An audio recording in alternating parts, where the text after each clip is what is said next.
Yo, what's good with it, y'all? It's your boy Logan, and over here I got my homeboy Elijah. Say what's up.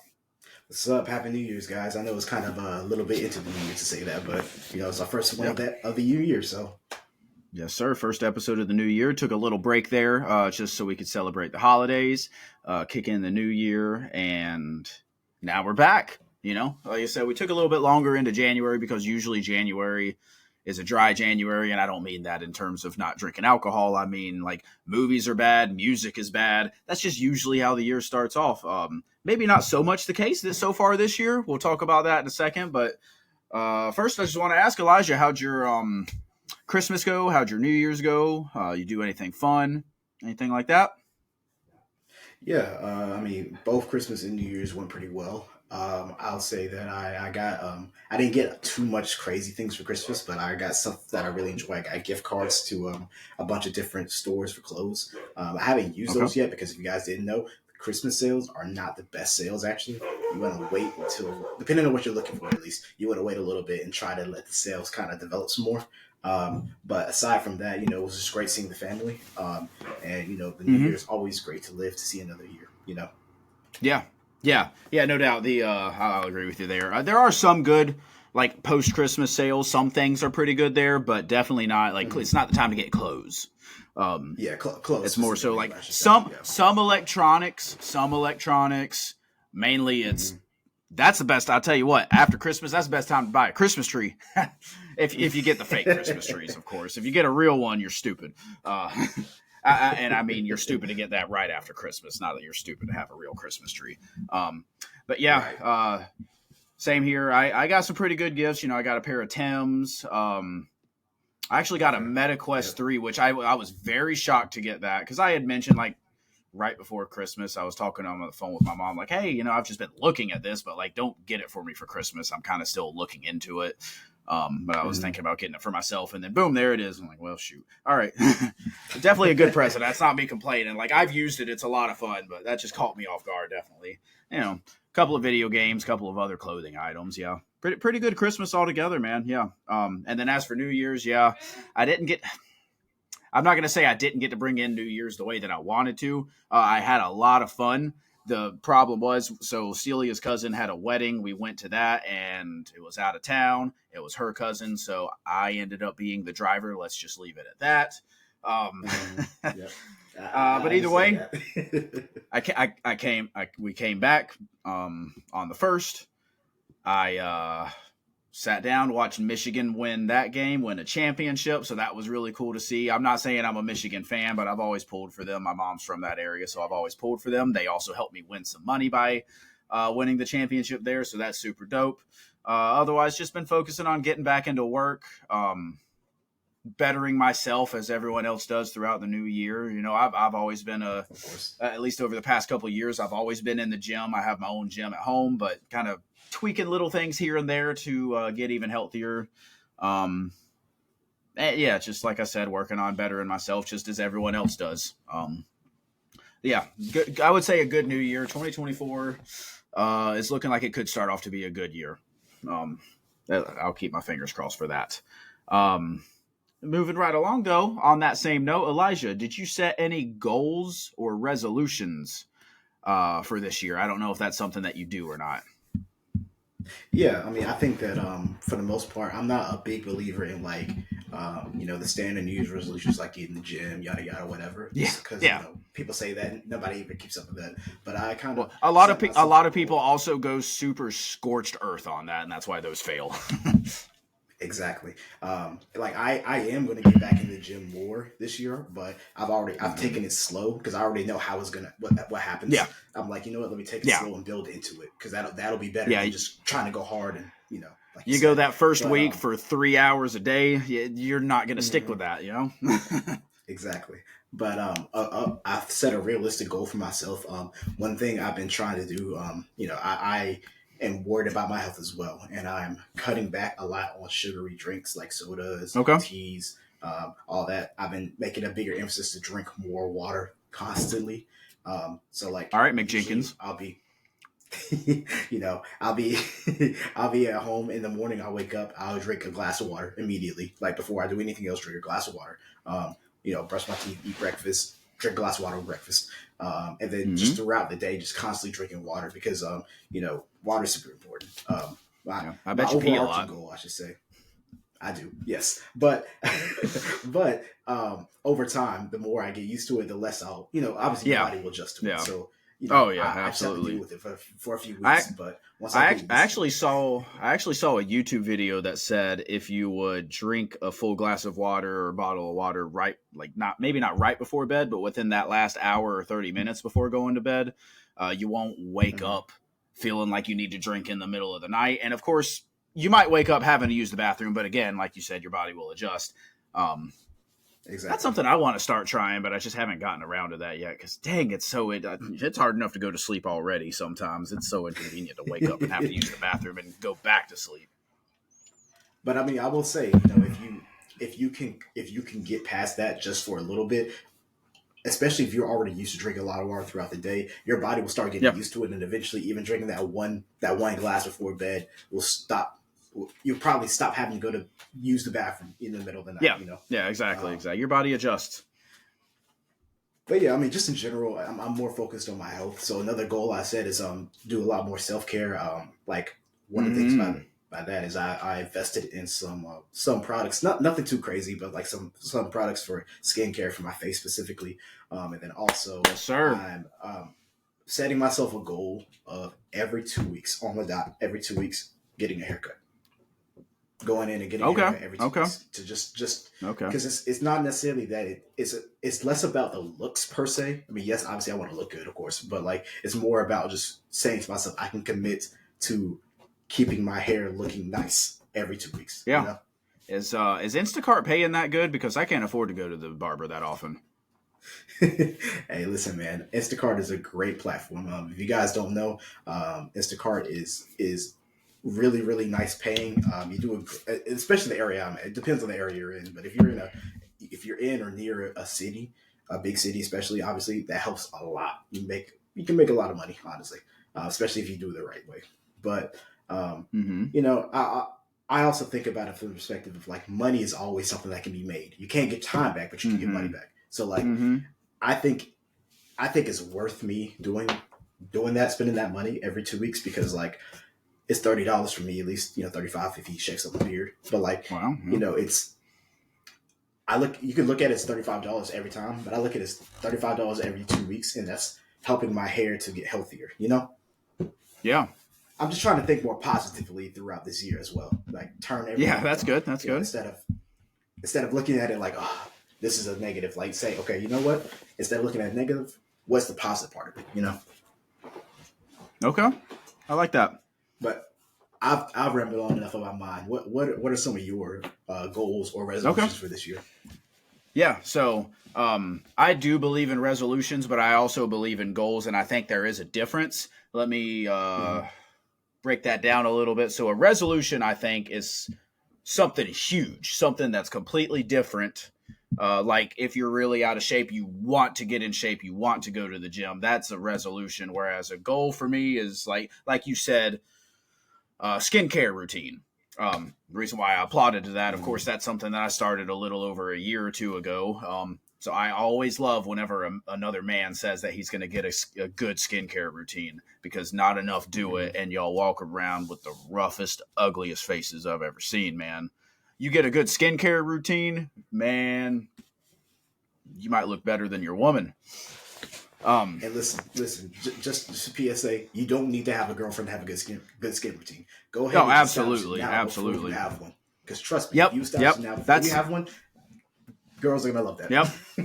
Yeah, no. So I actually started mine. I was already dating my now wife, but I started it because I was influenced by my ex before her. So, Mm-hmm. like you said, and it will definitely help you with the women. Women love a man Mm-hmm. who will do stuff like that. They love a man who will, not saying that you have to go get pedicures, but you know what? I recommend them.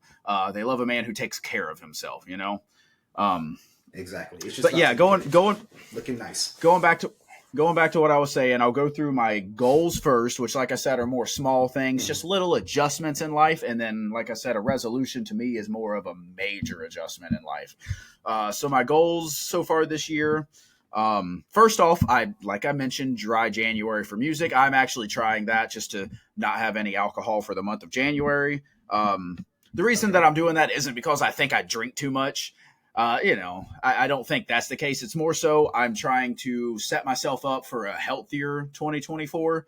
Um, Okay. and that, I mean, I'm cutting out alcohol for now because I always come into the year with bad eating habits and not as good workout habits, and I have to work to adjust those. So I'm cutting out the alcohol because alcohol adds a lot of calories. So if I cut that out for a Hmm. month until I'm into a good groove, where like you said, you're cutting out all the sugars as much as you can. Hmm. Over Yeah. Christmas, I drink a lot of soda. Now, luckily, a lot of it's diet soda, so not as much sugar, and obviously Hmm. not as much calories, but still that sets me up for failure. So I try to cut back on that. I can't say I'm cutting back on the sweet tea. That's just, but That's the hardest one, cutting back. honestly. Yeah, I am trying to cut back on eating out a little bit. Going to work on meal planning some. So once I get into that groove, I Okay. should be in there by the end of the month.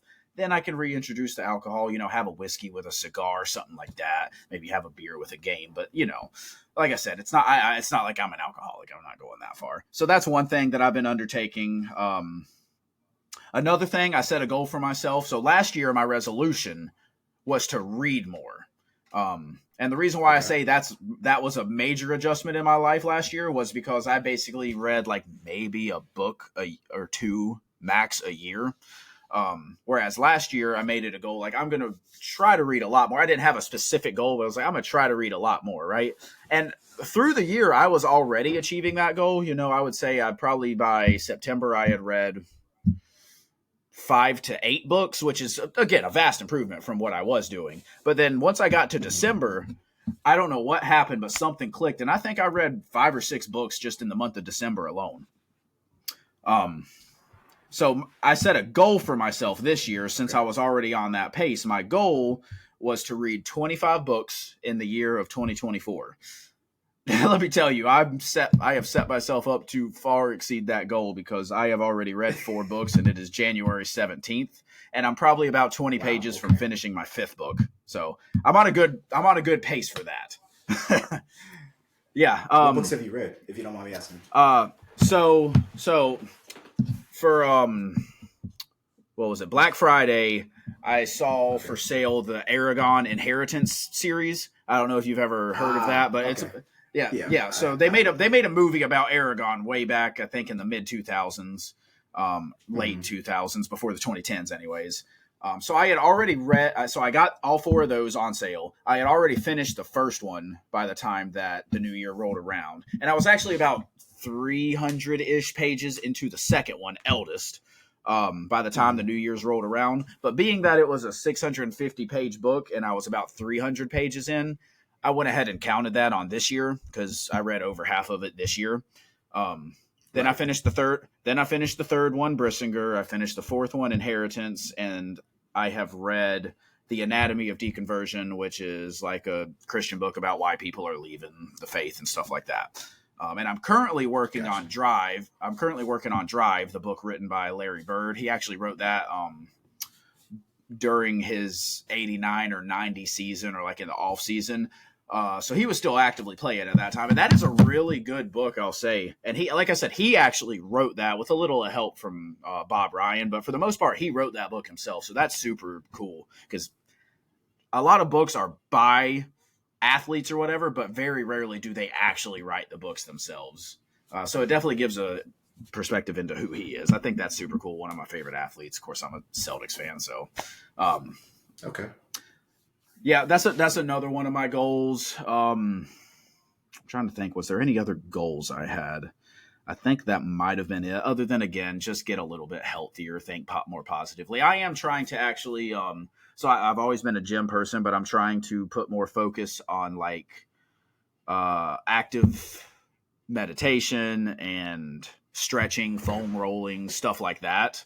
Hmm. That's something that's always been lacking. I'll give myself a warm up before I work out, but like I'm 25, I'll be 26 in a little bit over a month and a week. So it's time for me to start thinking about stuff like that. If I'm going to work out, I'm going to start injuring myself if I don't do stuff like that. So work on my flexibility. Hmm. But that's just a minor goal. like I said, wrapping that up, my major resolution uh, is to learn how to play the guitar. Uh, Okay. so my dad, he has a guitar. I mean, it's a cheap, not great guitar, but he had one. He never played. He actually got it whenever his dad died. It was just one that he had. He's like, well, I'm going to claim this. No one else wanted it, I guess. And like I said, it just kind of collected dust sitting in the corner of my room. That's just where we had space for it. And I said, hey, Dad, why don't you bring this up whenever he came up to go Christmas shopping for my mom? I said, why don't you bring that up? I think I kind of want to learn.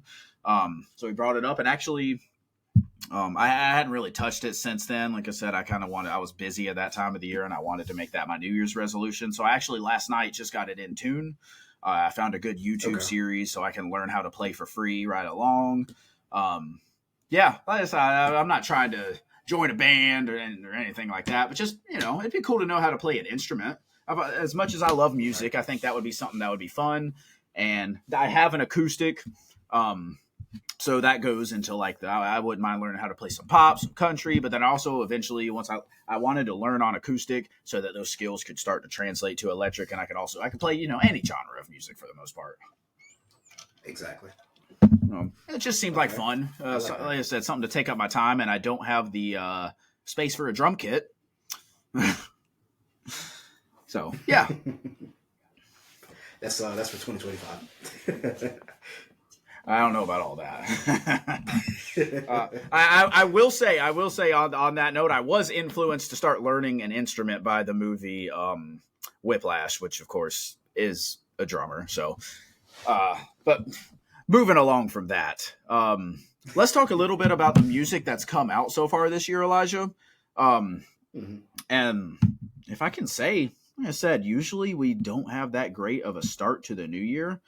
I've been rather impressed with what's come out so far. I'm not saying it's been like spectacular. There hasn't been an album come out that I want to say like, oh, there's no classics. No classics have come out, Right. but I have really enjoyed most of the albums that have dropped. I've actually myself listened to and ranked 10 different albums so far this year. Um, Okay. Wow. so Okay. yeah, yeah. And I've done a good job of like expanding, listening to artists that I've never even heard of, just because I saw them on the Genius calendar, and I was like, well, their biography on Spotify sounds cool, so let me check them out. But yeah, Elijah, why don't you talk about some of the albums that have caught your attention so far this year? Yeah. So real quick, I'll highlight two that we actually talked about, or I should say, I did a video on TikTok for. So if you Yeah. guys want to know more about them, we talk about some of these albums we're talking about. We talked about on TikTok, so check those out. But the first album I'll talk about is the Games album. Um, was it Paisley Dream? Am I remember Paisley correctly? Is it Dreams. Paisley Yep. Dream? No, it was, Yep. yeah, Paisley Dreams. Yep. That's you're Yeah. right. So You're right. yeah, that was a good album. Honestly, like I was shocked because I liked the game. Obviously, I've liked him since I first heard Mm-hmm. him. I used to have a G Unit hat, so that was like one of my favorite Oh, things, favorite bands. why don't you But have that that was anymore? actually That's my super first. cool. That's because I was like, it was when I was like 8, so that thing is long gone. Ah, That yeah, thing is long understandable. gone, Understandable. unfortunately. But yeah, no, I mean, I think it was a pretty solid album. Like I said, I'll go into more on TikTok, so you guys check that out. But it was a collab album featuring Hit Boy's father, Big Hit. So very Mm-hmm. interesting album, and I think it was a really good way. Like, it's well documented that last year was kind of a struggle for hip hop in general. There wasn't too many good hip hop albums, but I feel like this may not be an album that's like, oh yeah, this is going to be a top album of the year candidate, but like to start off the year with this album, I feel like it's like, okay, this might be a different year. I feel like this is a pretty Yeah, strong start to the year. Something yeah, a little, and like you, probably a little underrated album. yeah, like you said, that did come out January 1st, so that was literally the beginning of the year. And if I could just Yep. throw in my 2 cents here, since you did the TikTok review, I haven't really talked about this one. I had the exact same thoughts Yeah. he Go had. ahead. If you go listen to the TikTok review, the game, not somebody who's been very consistent over the past few years. He was very good on this project. Mm-hmm. Him and Big Hit sound good together, and of course, Hit Boy production. Definitely, like Yep. I said, you want more in depth thoughts, listen to his review on that. But that's just real quick there. And then you said you were going to talk about one more, Elijah. I mean, we already know it's the 21 album. I think that, again, I reviewed that one on TikTok as well. And it's, my favorite album this year so far. Mm-hmm. Again, I talk about it in depth on TikTok, so I don't want to take too much here, and because I want you guys to listen to that as well. But I'll say this: I think I mentioned it in my TikTok review, but I'll say it here to be sure. If I was to say how I feel about this album, I think this may be my favorite album by him. Okay. And that's high praise because I really like I Am Greater Than I Was. I really like that album. I Mm-hmm. listened to it. I actually listened to it December, I want to say December like 28th, 29th, somewhere along those lines, like right before the new year. I knew it was still December, but it was Okay. right before the new year. I listened to that Yeah. album again and I was like, dang, this album was really good. And this album, just like, honestly, I mean, again, I have to listen to it more and I have to let it settle some more before I can definitively say it's better than I Am Greater Than I Was. But I do think I Mm-hmm. like it even more than I like that album, which is impressive in my mind because I feel like that album was a great showing by 21. And this is just like, this is, if I had to compare this to another album, and I'm not saying it's the quality, but I'm saying like in terms of like the range, I think this is kind of like the Pink Tape for Little Uzi Vert. This is more of a album where you got to see a lot more of 21's range than even maybe before, if that Okay. makes sense. Okay. Yeah. So I'm going to go ahead and differentiate myself from Elijah. I do agree this is probably his best album. I do not Mm-hmm. think that he differentiates his sound very much. That's my one big detraction from it. Is it sounds very. He does do a good job of doing more melodic rap than he did on his previous albums, and he did do a lot more of like love type songs, if you will. I do think that those were the worst songs on the album, though. So, no, overall, I think that for the most part, this album was very similar to I Am Greater Than I Was. I just think it's even more consistent. I think Mm-hmm. that it was a step forward in his artistry, but I do think like if he drops another album that sounds similar, then we're going to start to say like, hey, maybe it's time to try something new, buddy. I do think he's capable of that, though. He showed a little bit of trial here and there. I'm just wondering maybe if the next one will be like, hey, woo, we're doing something way different now. That would be fun to see. Not his best album in terms of like if we're considering Savage Mode 2, that's better, obviously. Yeah. Yeah. That's going to be hard for him to ever touch that again in his career until maybe Savage Mode 3. But yeah, really enjoyed the album. I don't think there's a moment where it gets as high as songs like A Lot or Monster, of course, featuring J. Cole and Childish Gambino. A lot of that also comes from, one, Gambino being a surprise feature, and two, J. Cole gave one of the best features of the year at that point. And so, 21 matched him on the song too, which is even exactly. That's just an all-time great song. But no, like I said, I think American Dream is a really good album. Best album I've heard so far this year. Has potential to make end of the year list. I don't think that it's going to sit at that number one spot for very long into the year, just depending on when albums drop.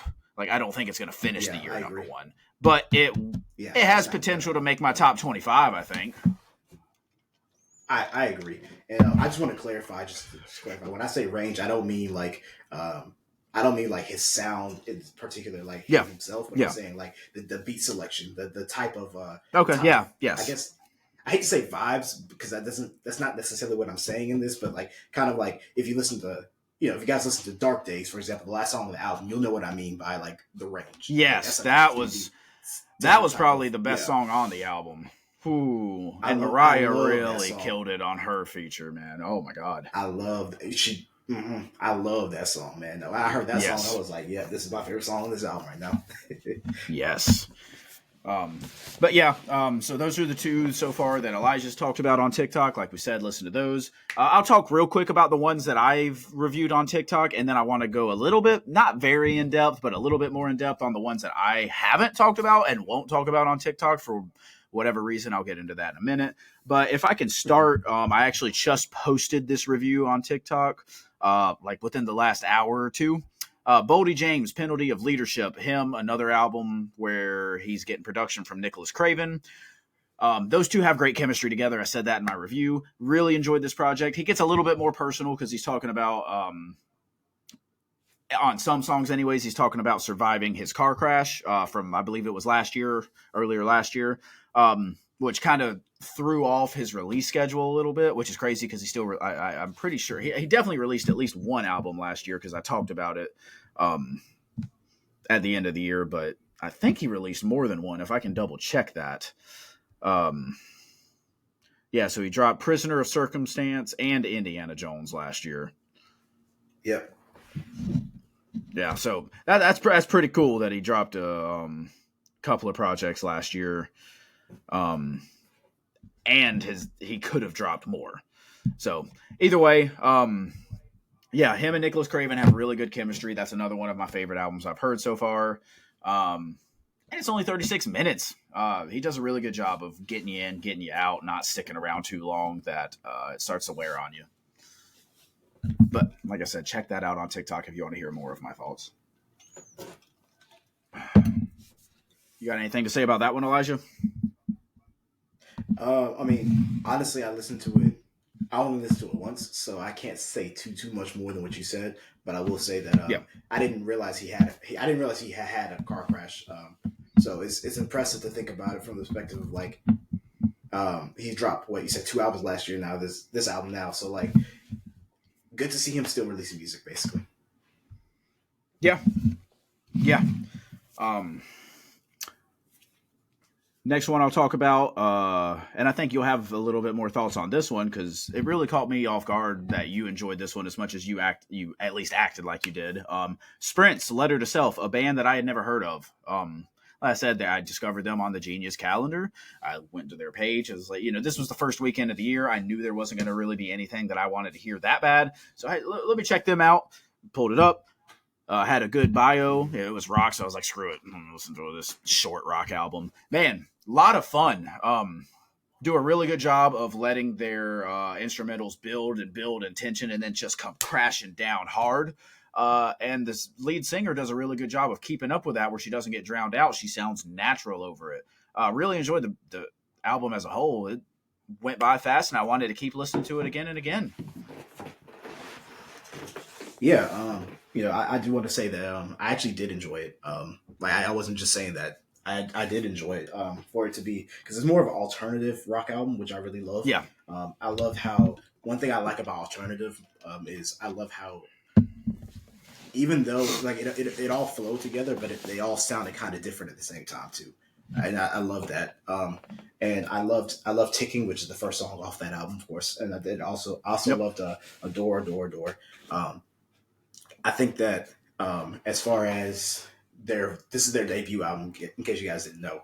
So as far as Yes, I forgot to mention that. Yep. Album, as far as the debut album, I think this is a pretty solid album. Has been kind of interested to see where they go in their career. Hopefully, they release some more music because this is a great introduction to them. So I'm hoping that we get some more. Maybe another album this year would be nice to see. See how they progress. But I really enjoyed it for alternative rock album. I being one of my first forays into it, I think this was a good one. Yeah. Like I said, that caught me off guard that you enjoyed that, and the importance of that will come up later in this episode. Don't worry. But the last one that I've already done a review for on TikTok would be Kid Cudi's Insano. I did not enjoy this album that much. It was Kid Cudi trying to do a Gangsta Grillz type album. He had DJ Drama on it, which can be a good thing or a bad thing, usually a bad thing. But we've seen artists like Tyler, the Creator, pull it off. Yeah, didn't enjoy this. I did Cudi as a rapper, and I mean like a pure rapper where he's trying to spit bars, be more aggressive as he was for like the first 2/3 of this album. Doesn't work for me. He's not a good lyricist. He has some pretty corny bars whenever he's stuck to that type of rap, that subgenre of rap. And the only time where this album really starts to save itself is that last third where he goes back to that normal Cudi. Now he's not as I'm going to use the word whiny. Cudi's not whiny in a bad way. I just mean like where he's more sad, more depressed, in a dark place. Or even like the more party type, even though Day and Night is a dark song, the more party type songs like Day and Night, Pursuit of Happiness. Those are where Cudi shines. He's not quite there, but songs like Blue Sky really shine on this album, especially considering the rest of it isn't that great, and it's 21 songs, so that sticks out. The song feature on Yachty I also enjoyed. I just think him whenever he does that weird whatever he does with his voice, like he did on the the Walk to Poland song. He does that on Mhm. this track, and they sound good together. Let's just say that. It sounds otherworldly. Um, but yeah, no, this being his first album since 2020, we're not counting Intergalactic because that's more of a soundtrack for the Netflix series. This being his first album since Man on the Moon 3, which I thought was really good, and him kind of updating his sound a little bit. This one was very disappointing to me. Bright spots here and there, but yeah. I think you had different thoughts on it, Elijah, at least initially. I mean, I liked it. I'm not gonna lie. I see exactly where you're coming from, and I won't even lie. I kind of actually I do agree with what you're saying in terms of like I'm not the biggest fan of him being a straight rapper, like trying to be a straight rapper because that's just not. He's never been the best at just that. He has his Yeah. okay verses when he's doing that, but like Yeah. he's better. He's better being Kid Cudi. Let's be real. That he's always been better. He's Just better being when he's himself. humming. Granted, I will say I still enjoyed the album. I like that he changed it up a little bit. I like a lot of the Yeah. features. I feel like, Little Yachty, you already mentioned that was a great feature. And I won't say what you said about this song because I want people to hear on the TikTok review because you specifically talk about the song. But I really like "Wow" with A$AP Rocky. I like that Yes. song. I like the feature Yes. a lot. I think A$AP Rocky is an underrated feature artist. Somebody else who hopefully we get music from him this year. But also like At the Party, which I actually heard At the Party before. I don't remember when I heard it. It came out some point last year. I don't know if it was supposed to be like a lead single or something, or if like maybe it was on somebody else's album. But I heard At the Party with Pharrell. Heard that earlier too. Yeah. Um, Yeah. and then of course the back end of the album where he's actually being more like Kid Cudi that we like. I like the X and Cud. I will say, okay, I like the sound of the song, but Yeah. I don't know. It was a little strange when I realized like how the song was put together, which is basically him just Yeah. taking like I was kind of excited that maybe this was an unreleased X thing that he put added on, but it was more like something he already came out and he just whatever. I like the vibe of Yeah. the song, so I'm not going to think too much about how the song got put together. But Yeah. Yeah. you know, overall, it's I like the album, but I can also admit that like it's not his best work. I think like I agree with you. Man on the Moon 3 is better. I mean, even though we're not including Intergalactic in his I don't know if we're including his discography. I think Intergalactic's also better. I think it's just Yeah. in general just a I, better album. I do think, and I said this in the TikTok review, I think this is probably his second worst album, second only to Speeding Bullet to Heaven, which, like I said, this is just a mediocre, maybe sub-mediocre album. Speeding Bullet to Heaven was awful, so, not near that level. But yeah, that's what we've talked about on TikTok, more in-depth thoughts. Just us talking about it for, 2 to like 4 minutes. That's where you'll go for that. Check that out, definitely. If you don't already follow us on TikTok, please do. Let me pull it up. So we are the.blueprint.pod on TikTok. Give us a follow. Listen to it. Like I said, I think our thoughts and videos are good. And we're also doing other fun stuff. I just did a review the other day yesterday actually, for Midnight Marauders by A Tribe Called Quest. I had just listened to it and I really wanted to talk about a classic album. But yeah, other than that, what I've listened to so far this year, I'm only going to actually talk more in depth about one or two of these. But I've listened to K Camp's Float to London. That was freaking boring. Don't listen.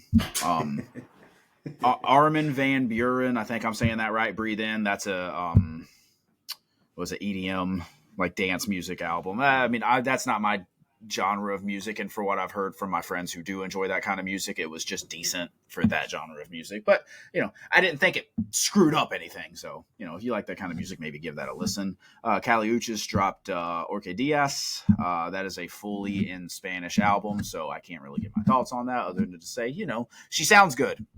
No, shocker. We knew that going into it.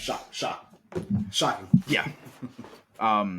Pickup Full of Pink Carnations by The Vaccines. That was a fun album to listen to. Kind of rock band. I've had that album described to me as just an album full of singles. Every single song just sounds fun, not really an overarching message to it. Just fun tracks, nothing special, but you'll have a good time with it if you like that type of music. The other one I really wanted to talk about is Casey's How to Disappear, which they are a rock/metal band. And from what I've heard, this first project I've listened to by them, they've gotten softer over time, but they still know how to thrash when they deem it necessary. Like, they definitely have some screaming moments on this album, but that's more so to elicit like an emotional response, because that's what they're going for on here. Like they described here, the people who have listened to them before, this is a mostly mellow soundscape on this project, which helps elicit a more melancholic message, which that melancholic message is tough subjects. They're touching on depression, dissociating, like just out of body experiences in a bad way, if you don't know what dissociation is, and death. Apart from that, they also talk about like relationship issues, stuff like that. Lots of somber moments, but like I said, when they decide to rock out, they rock out. But overall, this is a very sad project, but really good. I really enjoyed songs that mix that sound of more melancholic with the thrash. I think that that's when they're at their best, such as songs like Bite Through My Tongue and Puncture Wounds to Heaven. But overall, quick, easy album to listen to. If you like that type of music, you'll enjoy it. That's all I got to say about that one. And then I also enjoyed Pile, their project, was it Hot Air Balloon EP? I said it's an EP. I think it was 5 tracks long, super short, super soft. Another band that I've seen in previous reviews. I've never listened to their music, but I've seen in previous reviews online that they've gotten softer as the time goes on. And not in a metal type way that they've gotten softer. Like, they're not a metal band. Really easy to listen to. I don't know what I'd compare them to, but I'm just going to say they gained a new fan with that project, and I want to go back and listen to their previous stuff and see how they've evolved over time. Like I said, I enjoyed that project. It was super short. If I can pull up what my Spotify's kind of acting up on me right now. Yeah, Hot Air Balloon EP by Pile, 5 songs, 18 minutes. And every single song on there is just easy to listen to. I think no matter what genre you like, you might enjoy that album. I don't remember if I recommended that one to you to listen to or not, Elijah. Did you listen to that one? I don't remember you recommending it to me. Okay. So I definitely. Okay. I know I recommended Sprints. I couldn't remember if I recommended that one also. But yeah, that's just what I've listened to so far this year. Is there anything that we haven't talked about that you listened to, Elijah? No, nothing new. Nothing new came out. Nothing new that we haven't talked about, at least, came out that I Okay. think of. Awesome. Yeah, we have gotten a couple of deluxes. Tizo Touchdown dropped a deluxe for his album. I understood why those songs were left off, but he did try something really fun on the last song of that deluxe. I don't remember what it was called. If I can pull that up on my Spotify real quick. The song Third Coast, he did something really fun on that. But other than that, Up and Down and Out of Respect they were easy to see why he cut songs. And then Nicki Minaj dropped an EP of like a single with a couple remixes and a deluxe for her album from last year. I haven't listened to either of those, just didn't really pique my interest. I don't usually listen to deluxe albums unless I loved the album, so, Yeah, there's very few deluxes that actually catch my attention unless, like you said, it's an album that I really love. And yeah, it's really just that. If I really like the album, I listen to the deluxe, to the deluxe. Yep. Or if the deluxe comes out like right after the album, then I'll give it a listen. But if it comes out a while later, probably not gonna listen to it. Yeah, on that note of deluxes, the only other time other than what you mentioned that I would listen to, and you might have said this, and it was just the connection was being a little spotty, but whenever it's like you get an album and then they release another album in the form of a deluxe, kind of like what Uzi did with Eternal Take. Yeah. And what was the other one? Was that Uzi versus the World too? That was that one. No, it was Louis. Yeah, I think it was actually. Yeah, I think you're right. Yeah. Hold on. Let's see, Eternal. Yeah, I know it wasn't Love Is Rage 2. Because that came Yeah, out. Louis versus the World. Yep. Awesome. But yeah. Before we get into our main topic for this episode, I know that's crazy. We're 40 minutes in and we haven't gotten into the main topic. Just having fun here. I like it. Right. I like this new format we've been doing. I had a question I wanted to ask you, Elijah, just random. And Elijah knew I was going to ask him a question. He does not know what the question is. So for whatever reason, to begin the new year, I wanted to go back through an artist that I really enjoy. I wanted to go back through his entire discography. And I actually kind of flipped through what some of my favorite albums by him were. Okay. Like just the general order, like maybe what I had at 5 is now at 6, what I had at 10 is now at 9, blah, blah, blah. For the most part, there's no drastic changes. But what I wanted to ask Elijah, and I'll talk about it too once you answer, but just to put you on the spot, can you tell me what your top 5 albums are by this artist being Mac Miller? Ooh. Okay. Wow. Yeah, that's really putting me on the spot. Oh man. Okay. If you need to pull up your you use Apple Music, right? Yeah. I'm gonna go ahead and pull up. If you need to pull that up and look through, yeah. Because I'm not gonna lie. It's funny that you say that. Just before I ask you your question, it's funny that you say that because I was just thinking about him the other day. Me and my girlfriend were driving and we played a song, an Ariana Grande song with Mac Miller. I forgot the name of it, but it's like I think it's The Way. Actually, I think it's called The Way or something like that. But that made me want to play favorite song. Or not favorite song. What was yes. It? Yeah. It is The Way. You know what I'm talking about. Yeah. You were right about it being The Way. That's okay. The Way. No, it was My Favorite Part. That's the song. Yeah, it wanted me to play My Favorite Part. So I'm glad that you mentioned that because I actually want to go back through his discography myself and re-listen to everything. So okay. Well, there you go. This is your sign. It's my sign. All right. So, all right, I got it pulled up now. So we'll start with 5. Of course, going up. Yes. I think number 5 for me. I'm actually gonna go with Kids. Yeah, I'm gonna go with Kids. I think that it was.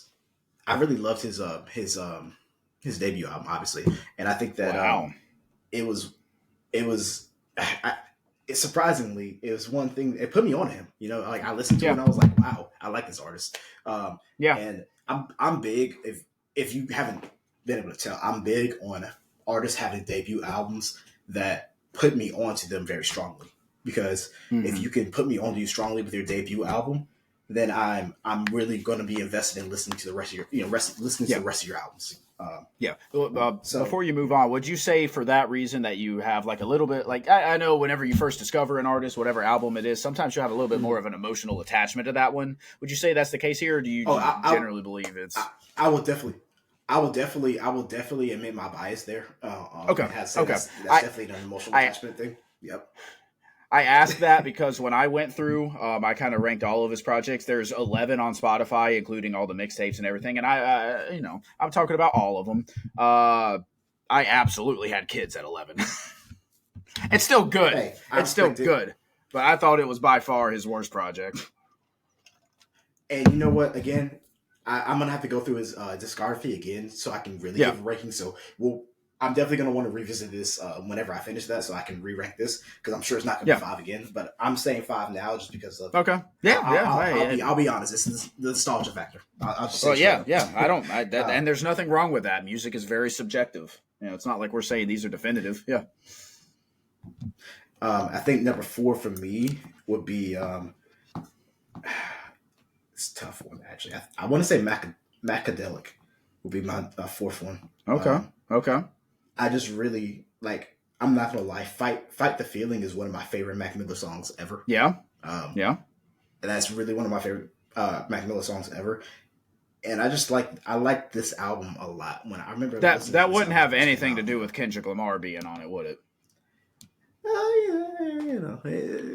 it's influenced by Kendrick Lamar, of course, but I actually think that him and Max sound amazing together. I think they had great chemistry, they do. and like we'll ignore the last like 20 seconds of the song. Just know you cannot play the last 20 seconds of the song on your car speakers. I had to, bro. I hate when songs do that, man. I hate it. No, bro, it's the same reason I can't listen to Dr. Dre or Biggie sometimes, man. It's so bad because it'd be one thing if the whole song was like that, so you already know what to expect. Like These Walls by Kendrick, like the whole song is kind of about that, so it makes sense. But like it's deeper than just that, obviously, but it makes sense. But that's the one part I hate about the song, because it's just like it comes out of nowhere. But anyway, going back to the album, I like the album as a whole. I think that again, I have to go back and re-listen to these albums, because I'm thinking nostalgia has a big factor on these older Mac Miller albums. Because I mean, I've always liked them. No, but it's been. I'll say I wasn't like I didn't really get into Mac Miller until watching movies with the sound off. Okay, and I was not as big of a fan of this time. I was not as big of a fan of Mac Miller pre 2013, which is when that came out. But Macadelic was my favorite of all the pre 2013 projects. Okay, and that's basically Kids, Blue Slide Park, Macadelic, Best Day Ever, I Love Life, Thank You, all of that. Like everything's included in that. Macadelic was my favorite of those. Okay, so you get where I'm coming from with that one, at least. Yes. Okay. 3, I like Good AM. I will say that this is relatively newer. I mean, it's like what now? It's 2015. 9 years old now. Yeah, 9 years old. That's crazy. Wow. But I just remember listening to this album. In September, it'll be 9, yeah. Yeah. I remember listening to this album, and, I just really liked the vibe of the album. I mean, Mac Miller always had great vibes on this album, but this album was just such a cool, a cool vibe to it. And I really like 2 Matches with Absol. I was loving the Absol feature on that song, actually. Him and Absol together. They sound great together. They have a very similar sound, though. It's funny because him and School.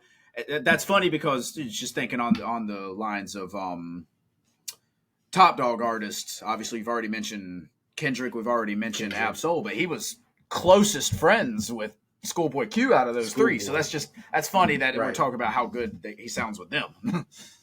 He sounded good with Schoolboy too, of course. But of course, you also have Weekend with Miguel, which is again it might be that's a fun song. I don't know how you feel about this. It's a great song. It might be in contention for one of his best songs too. Yeah. Yes. But yeah, so Good AM would be 3. Yeah, so 2. 3. 2. I'm gonna go with the Divine Feminine. I would. Okay. Honestly, I'll be honest with you. If they didn't release Circles and Swimming, Divine Feminine would be number 1. No, 100% number 1. I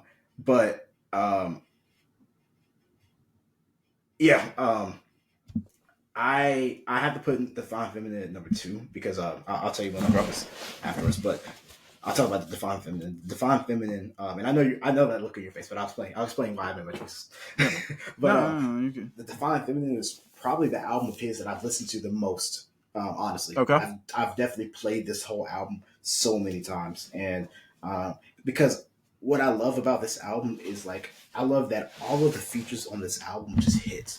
Like they all hit. Yeah. Absolutely. They're all perfectly placed, and it fits so well with the vibe of this album. Yes. Yeah, I think I would put this in number. I would put this in number 1. Had the previous 2 albums I just mentioned didn't come out. Now I'm gonna cheat. That's why I was making that. I knew you were gonna. Okay. Yeah. That's why I made that face. Cheat a little bit. Okay. That's fair because there have been releases where both of them are together as the same album because they're a continuation. So I'm not gonna do that. I didn't do that, but I'll give you this one. Okay. Yeah, because I have to cheat a little bit and put those as if we disagree, then situation. If you disagree with this, then just shift his number 5 down to number 6. Yeah, you could just shift everything down if you disagree. Yeah, But I Yeah. have to put Circles and Swimming 1A, 1B. Swimming, obviously, that was the album that was released right after his death. So it was like, right? Yeah, that was the one that released after his Swimming death? came Am out I right correct? before his death. It was right before. Okay, it was right Yep. before. Okay, yeah. The timeline's a little weird there, but yeah. So this one was right before his death. So like, of course, it had a lot more. It had a lot more meaning. Oh, Once right. Let me he double check passed that I'm away. right about that. Yeah, actually, yeah. I want to make Yes, yeah. sure It came because out a little bit over. It came out a little bit over a month before his death. okay. So right. Okay. So I so it was I thought I close enough remembered that. to I thought yeah. I remembered that because I Okay. remember like enjoying the album, but not like, oh dang, this is his last album. You know, I did. I remember having just a Yeah. normal listening experience. Yeah. So I mean, it became a more surreal album once Yes. we Yeah. that's After when we that. realized like oh crap um what can I say? I mean, it's just a great album. There's not Yeah. really much else to say other than it's just a great album. And then Circles. I mean, Circles is the perfect example. And I haven't listened enough to watching movies to be able to put it on here. So it's also 10th anniversary type album. But I'll say that um, Circles is the perfect example of how to handle an artist who passed away. How to handle an album release for them. Yeah. Um, because it came out 2 years And after they also Swimming, so haven't. they took their time. They Yeah, also haven't milked it and dropped more. exactly. They took their time with this one. Took a couple years, and it felt more like this felt like an album. Circles felt like an album that he would have released himself. Like it Uh-huh. genuinely felt like something he would have composed himself and he would have actually released for Yeah. people to hear. So I Yeah. really respected that, and I mean Yeah. it's a great album. But like Logan said, it's the fact that they also didn't milk it and try to put out more. I really like that. So yeah, that's how I would rate those. Yeah. My one caveat to what you just said is that, of course, he had almost finished Circles by the time he died, anyways. They just had to Mm-hmm. like choose songs, song order, and stuff like that. For the most part, the album was finished, thankfully. So that's why one of the reasons why it came out so good. Two, his family was the Okay. people really in charge of releasing it. And they have done a great job of handling all of his music since then, such as releasing Faces on vinyl, and getting as many of his mixtapes that weren't already on Spotify, getting them on Spotify, Apple Music. They've done a really good job with that. And again, not trying to release new music, not selling out features on other people's music like they have done with Juice World and X. X has been handled so much worse than Juice World. I'm still generally okay with how Juice World's music has been handled, mostly because he already had so much music recorded anyways. Kind of a similar situation to Right. Tupac where, he would have wanted that stuff to come out anyways. At least it seems like the music's good enough. But I love how they've handled Mac Miller's. But to get off of that Yeah. little tangent, my top five. So like I said, I don't have anything pre 2013 on it. Fair. But my number five. Well, let me just start off by saying my number six, actually, because you talked about it so much. My number six would be The Divine Feminine. That album never really clicked for me until this time. It really started to okay, I'm enjoying it a lot more. Like you said, the features are all great, especially Anderson .Paak's feature. Y'all will learn how much of a fan I am of Anderson .Paak. But yeah, that album is really good. I just didn't think it was quite as good as my other five. Good AM would be my number five, and I go back and forth between 5 and 4. But Good AM and my number 4 is going to be Watching Movies with the Sound Off. Very similar in their execution and their sound. Again, I just have that emotional attachment to Watching Movies because that was where I discovered him. Good AM probably is the better album, but just in my personal ranking, I'm going to put it higher. My number 3 is the only one that you didn't mention in your top 6 now, which is only a little bit egregious. Faces. One of the greatest mixtapes of all time. How he managed to take 91 minutes, 25 songs of music and make it so easy to listen to. A lot of features. This is the best rapping Mac Miller ever did. Again, his albums from 2013 on were less rapping, more soundscapes. Of course, it was rapping, but it was more of a focus on the sound than it was on the bars. This one, a little bit of both, but more focus on the bars. Definitely, this was the best rapping of his career, in my opinion. A lot of good features. Schoolboy Q hops on this one. Earl Sweatshirt, Rick Ross, Mike Jones, Vince Staples. But my favorite song is probably Diablo, and that's mostly just because of the sample that they use from the Duke Ellington John Coltrane album. Really enjoy that. And nice, I really enjoyed that mixtape, one of the best mixtapes of all time. And then my 2 and 1, I put Circles at number 2 and Swimming at number 1. Circles is probably the better album, but again, Fair. and not so much because of emotional attachment. I just enjoy the sound of Swimming more. 2009 is probably his best song ever. But he has so many good songs on here. Come Back to Earth, Hurt Feelings, What's the Use, Self-Care. Again, 2009. Those are just some of my favorite songs. Circles has some great songs too, don't get me wrong. But in terms of, I look at it as choosing between singing acoustic Mac Miller and spacey intergalactic rapping Mac Miller. I'm taking the latter. And that's just my differentiation there, but they both sound great together. I understand why you put them as both your number 1. I'll allow it, but just me making that differentiation. If you want to combine them together, like I said, then move everything up, and my number 5 is Divine Feminine. But yeah, like I said, I just wanted to pop that question on you. I also told Elijah that I was going to do this before the episode started, so I just want to ask real quick, did you have time to think of a question for me? If not, that's fine. We'll move on. Yeah, I mean, I had time to think of a question. Okay. I wanted to ask you. This would be an interesting one for you, actually. So it's going to be a little. I hope it's not going to be complicated. Put it that way. But I wanted to ask you, who would you say are your top 5 rappers that are not in the GOAT discussion? Top 5 not in the GOAT. Okay. Top 5 greatest or favorite 5 greatest? Not favorite 5 or top 5 greatest. Let's do your top 5 favorite. Top 5 favorite. Okay. So that means I can't mention Kanye or Kendrick. Okay. Yeah. So nobody in the GOAT discussion. So yeah, Kanye, Kendrick. Yeah. Jay. You know what? I'll let you decide who else you think is in the GOAT discussion. I'll let you decide. So Jay.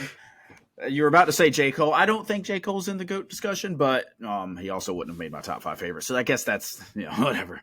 Fair enough. Okay.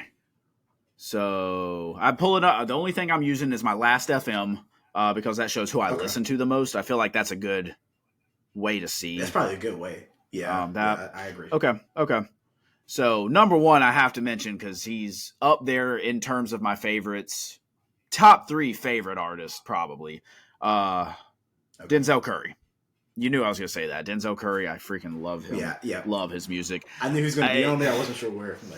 But listen, man, if he was more popular and had a couple more albums, give it a couple years, but he's not going to be there because he's not popular enough. He has the body of work to be considered for a GOAT conversation after a couple more albums. He won't be, though, so... Okay, let's see. I don't want to name just current artists either. That's the thing. Whoever if I can I name a rap group as well? Yes, rap group. Okay, and artists, they count. Yeah. Okay. So Clipping, I really like Clipping. Daveed Diggs. Okay. If you don't know him from Clipping, then you know him from Hamilton. And what else was he in? I think he's in Blackish too. But Clipping, really enjoy their music, especially their last 2 albums with the more horror Halloween-esque music. But they've kind of had that sound for a while now. The production's great. Yeah, they're another one of my favorites. Just rappers. Okay. Of course, I have to say I'm going to stick to one Christian rapper, so that means I have to choose between Lecrae and KB. I'm probably going to say KB. I think he has the higher highs in terms of his album discography. I also have, I guess I have tattoos for him and for Lecrae. So, but yeah, I'll go KB on that one.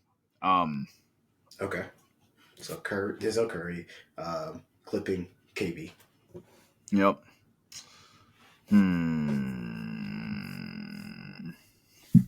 I don't want to say Future. Future's up there, but I don't want to say Future because I think he's a at least trap goat candidate. So that would be cheating a little bit, in my opinion. Okay, Tyler the Creator. I see what you're saying. Tyler the Creator. Okay. That's a good one. That's a great one. Love his music. He's not a goat candidate, but he had again another artist who has the body of work to be up there. Just not there. Definitely not there yet. And probably won't be up there if we just had to project. But man, every album he's dropped from at least from Wolf on has been really good to great. His last three, in my opinion, are some of the all-time best albums. So really love his music, love his sound, love his way to change up his style. That's last one. Okay. I want to say Anderson .Paak, but I don't consider him a rapper, so I'm not going to say him. Yeah, I wouldn't say he's a rapper either. Okay. And let me also say this list would probably change if you asked me again and I had more time to think about it. Fair. Fair. I ain't putting you on the spot, so. Yeah, that's the point. That's the point, though. That's exactly the point. Okay, last one I would say, who was I just looking at? God. Let's just go with Royce da 5'9". I really like his music. I don't listen to him as much, but I really like his music, and I think he's aged gracefully. I think the last couple of projects he's put out have been his best. He hasn't put out something. What was the last album he put out? What was it? I think it was 2020. I think his last album was actually like weeks before COVID shut the world down. Let's see, on Apple Music, let me double check that album. The Allegory is his last official album. Yep, and that was 2020. Oh wait, 2020. The deluxe is 2021. Yep, February 21st. So literal weeks before the world was shut down. Yeah, and like I said, the Allegory and Book of Ryan are two of what I think are his best albums. Also, Layers is a really good album. Tabernacle is one of the best songs ever. Not to say that his earlier stuff isn't great, of course. Death is Certain. Success is Certain. Those are great projects. Obviously, he was working with Eminem on Eminem's very first album. I also think he's super underrated, man. No, I agree. I think he is too. One of the best lyricists of all time. Doesn't get talked about enough. One of the only people who could hop on a prime Eminem song and not get out rapped. I was about to say, yeah, because he is looped in with Eminem, and everybody's, obvious over Eminem. But Royce da 5'9" has held his own with Eminem for since Eminem was in his prime. So yeah, that should speak for his quality. Yep. So that being done, fun questions. Let's get into the topic of this episode. So I'm calling this the making of a rock fan. Obviously, I've been a rock fan for quite a long time. Elijah said he wanted to start to venture out into more genres. I felt like rock was an easy one to begin with. Now, when I say rock, I want to explain I'm including all rock. Classic rock, alt rock, current rock, metal to some degree. Not like the hard screamo type metal, but like a Metallica, a Black Sabbath, people like that. So, little by little, I'm going to give Elijah artists who he can listen to their whole discography. If it's a short enough discography, I'm going to give him albums. That's the case here. And we're going to talk about it. So, for example, later on down the road, I'll probably give him Metallica's first 5 albums. 5 of the greatest albums of all time. Okay? I might give him Black Sabbath's first 3 albums. I might give him, just to switch things up, I might give him a Beatles album. For this case, and there's a very specific reason why I picked this album. We'll get to that in a minute. I picked The Wall by Pink Floyd. Like I said, I'll tell y'all why I chose it, but first I want him to talk about his thoughts, and after he's done with his thoughts, I want to see if he can guess why I chose it. So without further ado, The Wall by Pink Floyd. this can be considered like, let's pretend like this album just came out this week, because to Elijah, that's what it did. Okay? So, without further ado, this is Elijah's review of his first 2-3 times listening to The Wall by Pink Floyd. Let's go. Okay. So I listened to it once, and I just listened to it. Of course, I was just listening to it like normal, and I didn't really hear, like, I heard the message, but I didn't really get the message because it's not like a super long album per se, but I'm used to hip hop albums or rap albums. Rap albums, yeah, usually a rap album 40 minutes max is not really. Yeah, exactly. A rap album this length would not be a good it's rap trash. But yes, but that's one thing I didn't tell him anything about what the message was. All I did was say, obviously, it's one of the best rock albums of all time. People can argue whether it's Pink Floyd's best albums. A lot of people say Dark Side of the Moon. I prefer The Wall. But again, that's not why I gave this to Elijah. I'll talk about that in a minute. The only other thing I said was that, obviously, he should pay attention to what the message is, and that rock out. And I warned him, like, don't go into it with a bad attitude because it's an hour and 20 minutes long. Rock albums pull that off with way more consistency than rap albums do. So, and I'm glad that you brought that up, because what I was about to say going into that was, even though it was longer than what I'm used to, sorry, my Apple Watch is telling me to stand up, but it's a little bit longer than what I'm used to in terms of like listening to music. But like, I didn't feel like it was as long as the actual time said. Like, I'll be honest with you, like I didn't believe you when you said it, but now I see what you mean by, like, even though rock albums can be an hour and a half long, it doesn't really feel like an hour and a half. And I want to say, again, the message with this album, and I'll go into what the message is in a second, but the message with this album also made the album not seem as long, because if you actually pay attention to the story of the album, because the album is a very clear story.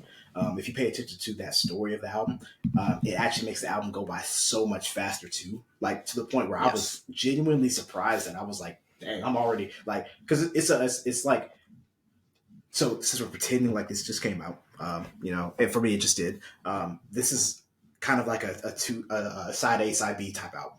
So I got through side A so quickly. I was like, wow, wait, I'm already on side B. What's going on here? So and this is my first listen. So my first listen, like I said, I was just listening to it. I was enjoying it. I was hearing the story, and I heard the message, but I wasn't processing it because I was just trying to hear the album, listen to it. So my thoughts based on that first listen is that I like this album. I've listened to it 3 times. I'm going to listen to it. I'm probably going to play this a lot more this year because I actually really enjoy this album. And I really want to hear it again and again. But based off my first listen, I really enjoy this type of rock. It's we are a hip hop podcast, so comparing this to hip hop, it's so very much like it's almost like a conscious rap song, which I really like, rap album, I should say, which I really enjoy, because what this is a full story, and I really like I like the lyricism, I like the musicality of hearing a full story when you listen to an album. Having every song actually matters. And I think that's really what made me like this. Every song mattered. Like, yes, there's some songs in here that I'm sure are the hits that people like really go back to and listen to. But like, this is an album where you can literally listen to the whole album and not feel. You can't skip a song, if you're being real. If you're trying to actually listen to the album the way it's supposed to be, you cannot skip a song at all. Yeah. So, and going to my second listen, I actually paid attention to the message. So, I'm sure a lot of you, some of you hearing this might know the message. I won't tell you the full message because I don't want to ruin anything for anybody who wants to listen to it and actually hear it for themselves, but I'll give you kind of a guide for it. Essentially, one of the easiest message to see, I'll put it this way, the easiest message to see and to understand is it's an album about the pressures of like I said, I'm trying not to reveal too much, so I'm gonna use some very overt terms, put it that way, so I don't reveal too much. Elijah, don't feel too bad about revealing too much. This album came out in 1979. Okay, fair enough. If they haven't heard it yet, it's fine. Okay, you know what? You're right. I was stuck in the middle like it came out the other day. You're right. No. So No, this album is about at least side A. Start with side A. Side A is a clear reference to me about the pressures of, I think, the pressures of fame, but also Mm-hmm. what happens when um, how do I say this the right way? The pressures of let's just say the pressures of fame, and how you build a wall to help protect yourself, to hide yourself from Uh-huh. a lot of the trappings of it. And it's brick by brick, and that's even represented by there's three songs that are literally called it's like every brick. Another brick in the I forgot wall, the part exact. one, part two, and part three. There you go. There, yep. Another Yep. brick in the wall. Yep, that's exactly what it is. Let me pull the album so I have that right there. Yeah, Yeah. another brick, another brick in the wall. Part one, part two, part three. That's literally the best physical representation of you're adding a brick each time, building up that wall. But by building up that wall, you're actually impacting your own mental. You're protecting your emotional health, but you're impacting your own mental health because think about it. As a human, you don't want to be cut off from other people. Like maybe emotionally you don't want to hurt yourself, but by being connected by separating yourself from other people, you're breaking down your own mental stability. And we're talking about a lot of the songs are talking about just things that hurt you emotionally, like the song Mm-hmm. Mother, talking about obviously moms, what happens with that type of situation. Also, Don't Leave Me Now is a culmination of him finding out. I say him because it's a character. Him finding out his wife cheated on him, and now he's trying to. He doesn't want her to leave because he's not ready for her to leave, and because of her cheating on him and her leaving, that's helping to put another brick in the wall. Mm-hmm. So um, that's side A, and I think that message is super super important because this is I feel like that's a message that um, everybody can relate to. Maybe not the specific instances of things that happen, but like just things in your life happening that impact you and make you build up those walls, those barriers, and it helps to it's like a way of representing like, hey, built up these walls, but then now going to the side B, we see what's happening once you build up these walls. Um, and I did want to say since this album did come out in 1979, you guys probably anybody who's listening to this album should probably already knows there's also a movie that goes along with this album. It's literally called The Wall as well, and Mm-hmm. it's the visual representation of the album. Basically, the story, the character Pinky is he's going through everything that's happening in the album, basically. Um, and I thought that was really really cool because it like really gave you that excuse me, it really gave you that understanding of like where this album is coming from. Um, and then talking about side B, or if you want to say part B, however you want to say it, um, I really think that it's super interesting that it starts off like the first couple songs are like, "Hey, you, is anyone out there? Nobody home?" Because this is right Mm-hmm. after we have built up that wall to protect ourselves emotionally. If you're talking about the character, you're protecting yourself emotionally. So now you're calling out, saying like, "Hey, you know, I'm all alone." Basically, is what he's realizing. And then it progresses from there. And I like how at the end of the album, we're basically, they have a song that's literally called "The Trial." You're being judged, and the song's literally called "The Trial," so it's a pretty obvious reference to that. And I don't know, like, if I'm being honest, like, this is this made me realize what I've been missing out on. And I'll say this clearly: I've never been opposed to listening to rock. Um, Mm-hmm. not like I am with country. Country is going to take so much. You have to do so much to get me to listen to country. Or any new country is off the limits completely. New country is just off the limits. To be honest with you, but with rock, I've never been opposed to it. It's just You're always gonna been hard listen for to me to that like. Zach Bryan album, dang it.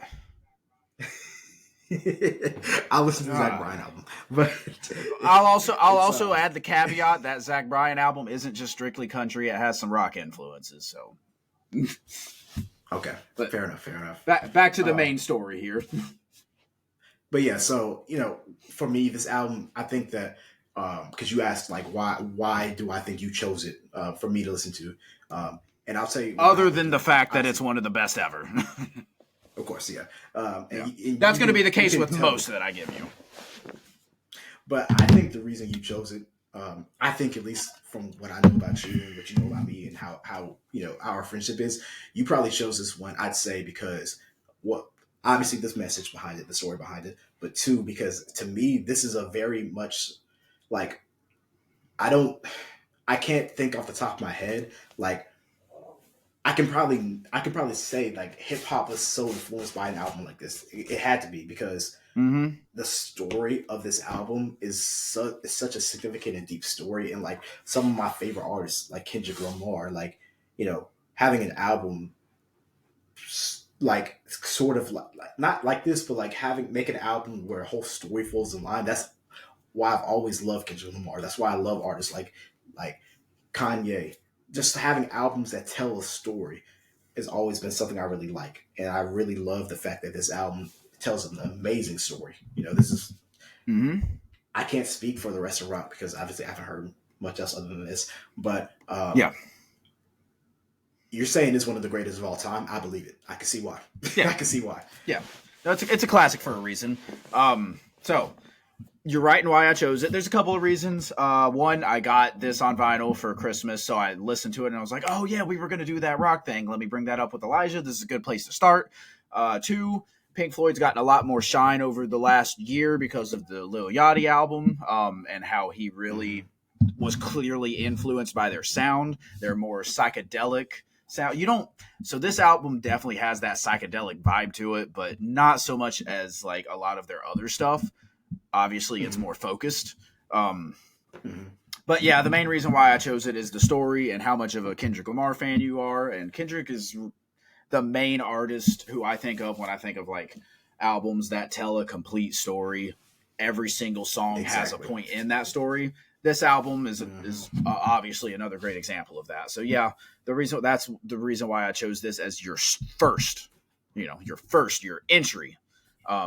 There are definitely for other people, I would not have chose this album. This is not like I said, it's an hour and 20 minutes long. It's 26 songs, and that story is hard to get through sometimes because it's a very dark story.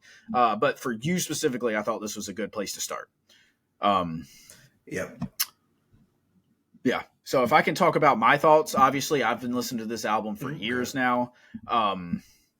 I'm not going to hamper on what you've already said. I love the fact that they have songs literally called Another Brick in the Wall Part 1, 2, and 3. Those are also some of the best songs on the album.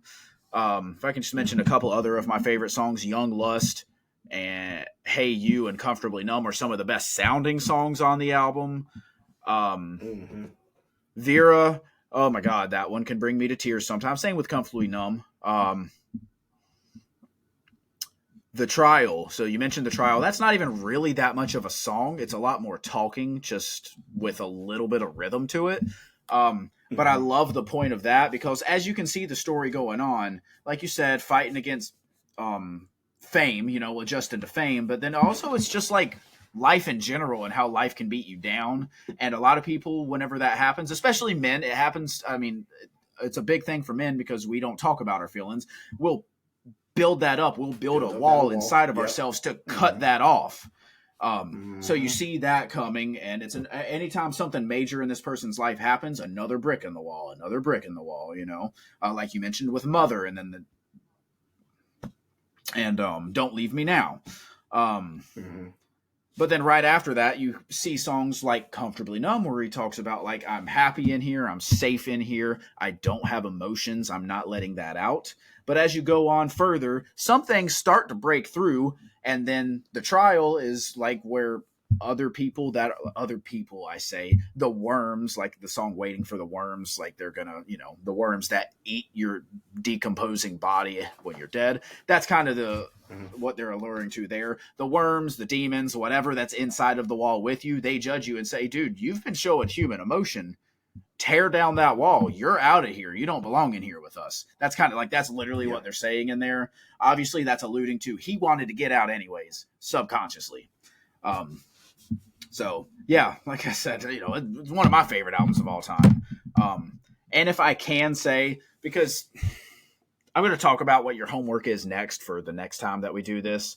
But just for your own sake, for your own fun, if you enjoyed this album, go back and listen to more of Pink Floyd.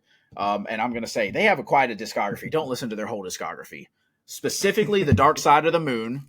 Dark Side of the Moon, that's an album that a lot of people say is the greatest rock album ever. Definitely a lot of people, more people would say that's their best album than The Wall. I disagree with that. I think you'll see why. I think you'll be on my page with that one. But listen to Dark Side of the Moon, and less so, but still, I would recommend Wish You Were Here. Okay. Wish You Were Here is more sad than Dark Side. Dark Side does a good job of telling a story also, but it does it less so in what they're saying and more so in the sound that it's producing. That's where you really get that psychedelic sound that everyone talks about with Pink Floyd. So that's not homework. That's just for your own sake. If you liked The Wall, you'll probably like more from Pink Floyd. Those are the two that I would recommend from them. Got you. But past that, let's see. Was there anything else we wanted to talk about in terms of this album? I don't believe so. So what's to come next? Well, I don't want to hamper too much on the psychedelic rock. We'll come back around to it. I also want to say for everyone listening and for you, I'm not going to tell you to listen to a Jimi Hendrix album. Obviously, that's what you have to, but you already have. I mean, we've talked about you. You like Jimi Hendrix before I did. So I'm not going to tell you to go to him or anything like that. But right now, I'm still kind of getting a baseline of what you like and what you don't like. And I'm even as we keep going, I'm going to keep pushing those boundaries little by little. But I want to do something completely different, of course. Your next homework, 1, 2, 3, 4. Oh, shoot. Did they remove it? No. Okay. So your next homework will be to listen to the 5 best and, of course, first Metallica albums. You had to know that was coming very early because they're my favorite band of all time. So just to be clear for those listening, and maybe we'll talk about this in the next episode or the episode after that. I don't know. We'll see. But just to be clear, those are Kill 'Em All, their debut, Ride the Lightning, Master of Puppets, the one that most people agree is their best. I think Kill 'Em All is their best because that's their hardest album. Either way, Kill 'Em All, Ride the Lightning, Master of Puppets, and Justice for All, and their self-titled album, Metallica. It's also been called the Black Album because, of course, it's a black cover, just like many other bands have a black album or a white album or whatever. So those are the 5 I want you to listen to in that case. That 5 sounds like a lot. That won't be that hard. Like, for example, Kill 'Em All is only 50 minutes long. 10 songs. Ride the Lightning's 47, 54. I believe the last 2 are a little bit longer, but an hour and 5, and then the last one is an hour and 2. So, like, that's not crazy, and they're obviously way more upbeat metal, hard rock really, but metal. So, I mean, you're gonna have fun with those, I think. Okay. All right. And if you enjoy those in the time being, go on to listen to Hardwired to Self-Destruct and 72 Seasons, their newest 2 albums, but you don't have to. Like, your homework is just those first 5. Okay. That's their music from 1983 to 1991. After that, there's a fall off for sure. On that same note, and I have made no mention of this to Elijah, it's unfair for me to expand your music palette without you doing the same for me. Okay. This isn't me bragging. I do think that my music palette is already a bit wider than what Elijah's is in terms of genres, overall genres that we listen to. Where I listen to rock and metal and jazz and country and on top of rap. But I want to expand my all of it, but mainly classic R&B palette. Okay. Can you thinking about that? can you give me some homework and we can do this together with each other? Okay. Yeah, we could definitely do that. All right. So we're talking specifically about R&B. Now, I will say whatever he gives me, there's a decent chance. I have way more of a background in R&B that he does in rock. So there's a chance I may have already heard what you're going to give me. I have not listened to it enough that, and I'll admit if I've listened to it, but I've not listened to it enough that I can say like, oh yeah, I know everything about that album. Like I could not give a review of probably whatever you're going to give me the same way that you just gave a review of The Wall. So let's see what you got. So we'll start with something. We'll start with something. Because the good thing for you versus me is like I don't have to think about, oh, is he gonna like this or not? Because I already know you like R&B. I don't have to find the perfect album for you to like get into it. So that's kind of like one of the best things for me in that aspect. So it's less about me trying to find that. It's more about me thinking of a good one that you may not have already listened to. So I'm gonna ask you a couple of questions, a couple of names, and tell me if you've listen, like you probably have heard the artists, you probably listen to songs by them, but I want to know if you listen to like the whole album. So we'll start with we'll start with Aaliyah. I'm sure you've heard of Aaliyah. I'm sure you've heard some songs. Yes, of course. Have you listened to her full album? Full albums, I should say. I'm sure definitely not all of them. I'm sure I have. But to say that it's been a while, if I have, I'll admit for R&B that I've listened to, it's mostly been the male artists. So you throw females in there, there will be a lot more to work with. Okay, good. So you know what? We'll focus on that then. That's actually a good place. I'm glad you said that. All right. So then I'm gonna ask: Have you heard of Brandy before? Of course, I've heard Brandy before. Okay, of course. But have you listened to her like that, or have you just heard a couple songs? Same thing I said about Aaliyah. Yeah. Good. Okay, good to know because I already have one in mind for you for that. Then, but I'm gonna ask a couple more. Tony Braxton. Recognize the name? Yes. So yeah, I recognize the name. I'm sure. While you're saying these, I'm pulling them up on Spotify to see if there's any albums that I know I've listened to and just not thinking of. Gotcha. So yeah, kind of same thing. They're a little bit less. I've definitely listened to less of Tony Braxton than I have the other two. Okay, gotcha. All right, and then we'll go with a couple more. We'll go with Monica. Have you? Again, I'm not gonna ask if you've heard of her, but same deal. Have you listened to her albums? Same situation. Okay, good. So that makes this a lot easier then. Okay. All right. Then you're gonna have a lot. You're gonna have a lot of room to work with women. Not to sound sexist. It's just been more of what I've listened to. No, I definitely get it. So I'm gonna actually stop there in terms of that because that gives me a good idea where I want to start off with. So we're gonna start with Brandy. I want you to listen to her self-titled and album Brandy. I want you to listen to it. Tell me what you think. She has a good discography, but obviously,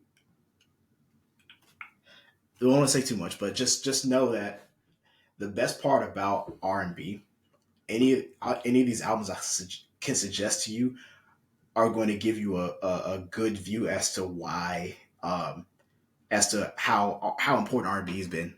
Put it that way. Yeah. Just how influential these 90s, specifically R&B artists are. Because most of these artists I'm going to mention to you are going to be from the 90s, if I'm being honest. So listen to Brandy, her self-titled album. It's only 14 songs, 56 minutes, so it's not too long, but it's also R&B, so it's not the same. It's like hip-hop, so, or rap, I should say. And then if you get through Brandy and you listen to it enough times before we get back on our new podcast, before we get another episode where we talk about it, I'll have you also listen to, we'll go to Aaliyah, and we're going to listen to her best album, which is going to be 1 in a Million. Okay, let me go ahead and add that. 1 in a Million, okay. Yeah, so listen to 1 in a Million and listen to Brandy. Those two. Sounds good. Obviously, if you only get through one, that's fine. But I'll probably be able to do both. And I will say now I will do basically what you did. I'll give them 2-3 listens, come up with a general review. Probably not as in-depth as what you went. As for your homework with the 5 Metallica albums, I do not want you to listen. I mean, you can if you decide to, but I don't want you to listen to all 5 of those 2 or 3 times. One is enough, Okay. as long as it's like, I don't want to come up with too many rules. You can listen while you're driving, whatever, but don't do it while you're like not actively paying attention. Gotcha. These are, I can tell you a little bit more about these. These aren't so much focused on the message. There are messages for sure, like Master of Puppets, for example. The lead song off of that, the title track off of that, Master of Puppets, is talking about like drug use and how it controls you like a puppet. There are songs like that, but for the most part, you're listening to Metallica for the sound. Okay. And I just need you to get an overall soundscape of them. So like, give an active listening attempt to all 5, but you only have to go through it once. Okay. Okay. Gotcha. Like I said, if you really enjoy it, go through it multiple. Do what you want, but for your homework, just once is good enough. Write down some thoughts for each album. And what I will say is, because I anticipate, I know I'll be able to listen to all 5 of these albums. Because I'm probably, as soon as like starting tomorrow, I'm going to start them. I'm also excuse me. I'm also going to re-listen to both Brandy and One in a Million because I haven't heard. It's been a minute since I've heard of those albums, so I'm going to listen to those along with you, so that way I can put it back in my head. And I'll probably do the same thing for Metallica. Although I don't have to. Mm-hmm. I will say I do not have to. I listen to those rather often, especially Kill 'Em All and Master of Puppets. I definitely have to because I don't listen to those. I don't. With older R&B, I don't go back to albums and listen to them. Like it's hard to listen to a full old R&B album without like having it already in your head that you're going to listen to it. Yeah. I feel like with like classic rock, it's a lot different. Like you know what, I'm going to listen to Metallica. You're going to go listen to the full album. Yeah, exactly. Well, I mean, rock has always had more of a focus on the albums. I feel like Pink Floyd was very influential in that. Led Zeppelin. We'll get to Led Zeppelin too. Don't worry. Gotcha. I figured that was coming. Yeah, no, but okay. I definitely feel like they influenced a lot of that.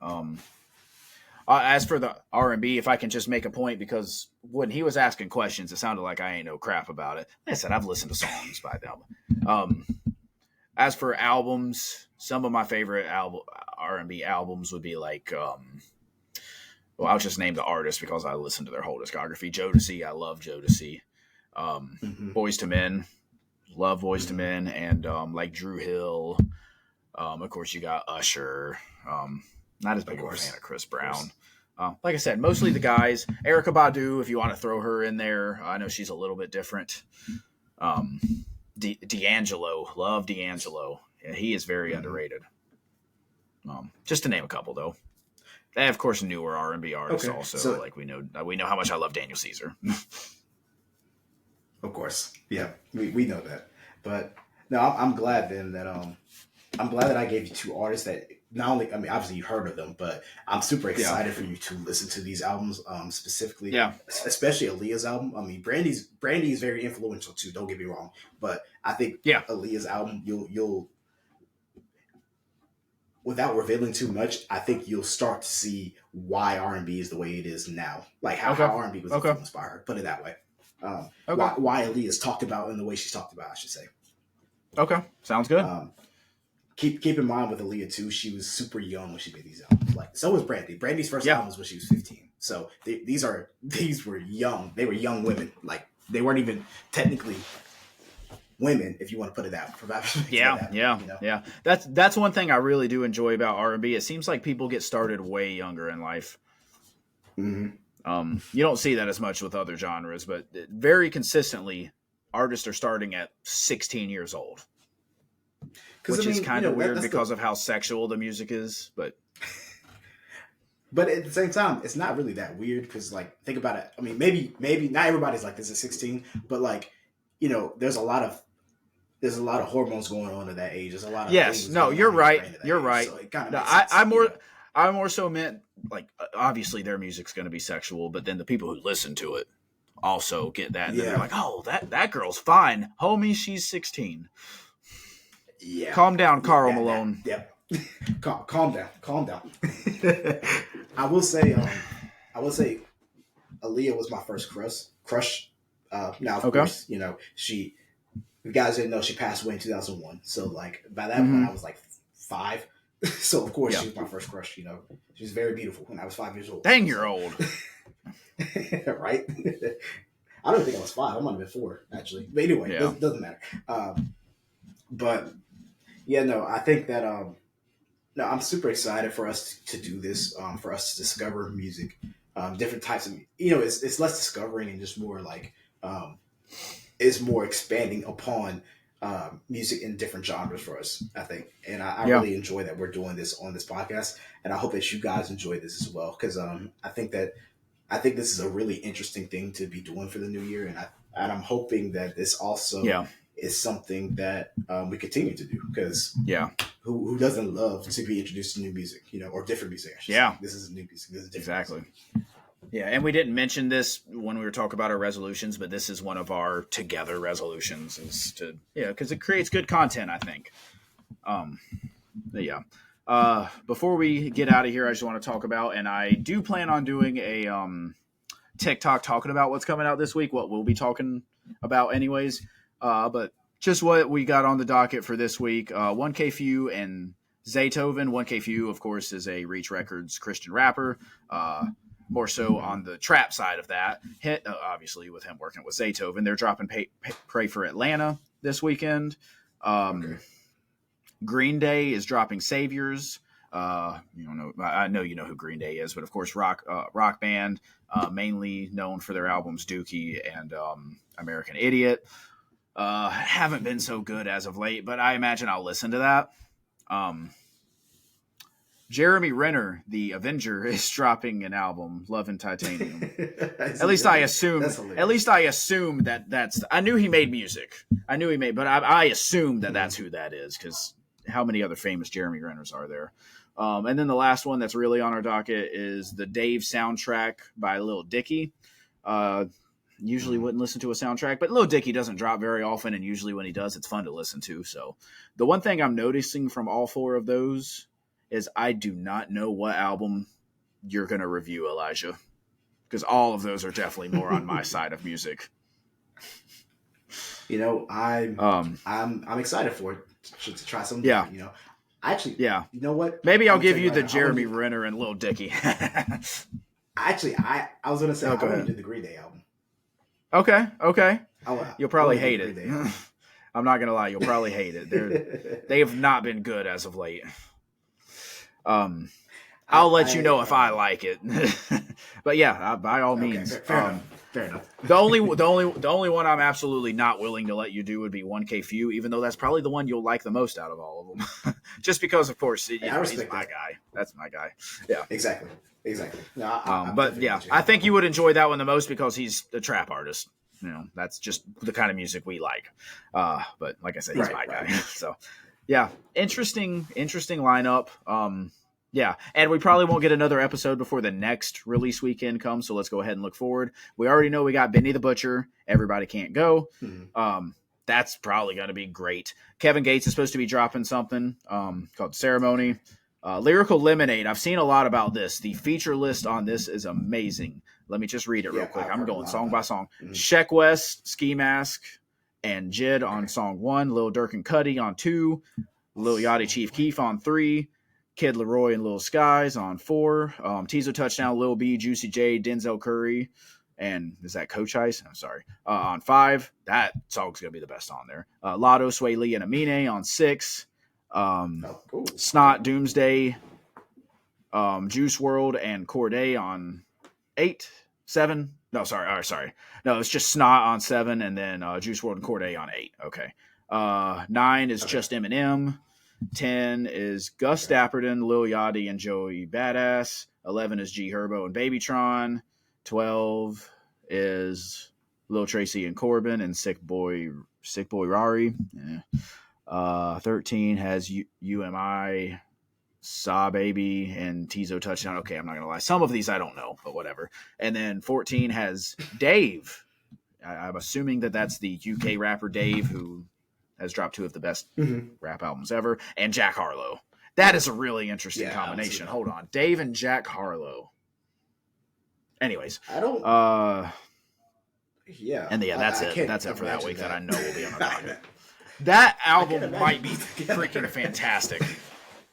That album Yeah, might be really good. But those are the only two so far that I know we'll want to listen to that mm, week. Three, I forgot about the Kevin Gates one. Maybe there will be more than we want to listen to that week. I'll look into some of these artists and see. But yeah, we also never know when we're going to get the Kanye and Ty Dolla $ign album. So if that randomly drops, yeah, we'll see. well, if that one drops, that's going to be an emergency podcast episode. So That'll probably be so an you guys emergency know. recording. Yeah, exactly.